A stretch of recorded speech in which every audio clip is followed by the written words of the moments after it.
So here's a little sneak peek behind the scenes. So this is our Pixel tree, and pretty straightforward here. There's a SAN devices controller inside the box, and that's running at 5 volts, and each of the 16 strings in the tree get powered and controlled by what's in that box. And the tree is actually pretty simple. You can see the PVC on the bottom, and there are these orange ground stakes that kind of screw in. I think they're 18 inches deep. So I screw them in all the way down, and then I fasten the PVC to them, and then I just strap the Pixel strings onto that with a little bungee cord, and up it goes all the way up to the top. I think it's 14 or 15 feet.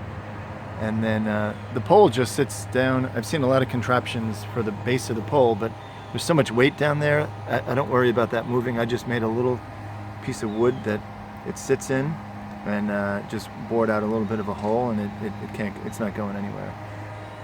So that's the Pixel tree. Over here we have 12 trees with 150 pixels on them.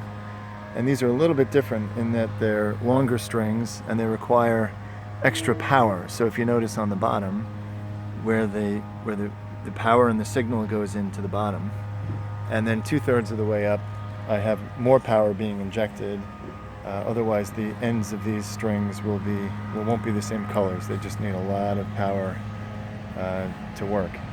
And speaking of power, here's the brains to it all. Another SAN devices controller on the right side, and then the left side is where all the power injection happens. So those power supplies on the left provide the power out to the second source of power to each of the strings. So that's how that works. And then of course these kind of older Christmas lights. I used to have these as the main piece of my display. These are now relegated to the back. And they control into these Light-O-Rama controllers there was a bunch of them, on the grass that control those. And then the house, we have some things I made years ago that are still working great. They're just LED strips that are just fastened to pieces of wood that are in. The brains are in that box, and they shine up on the house. And also up on the house there's LED strips that face outward. You can see one on the side of the house, and then also up on the peak they shine out. And there's also one under the eaves that they actually stay up all year, and they provide nice lighting throughout the year for me. And then of course another Light-O-Rama box. And I think that's about it. So thanks for watching.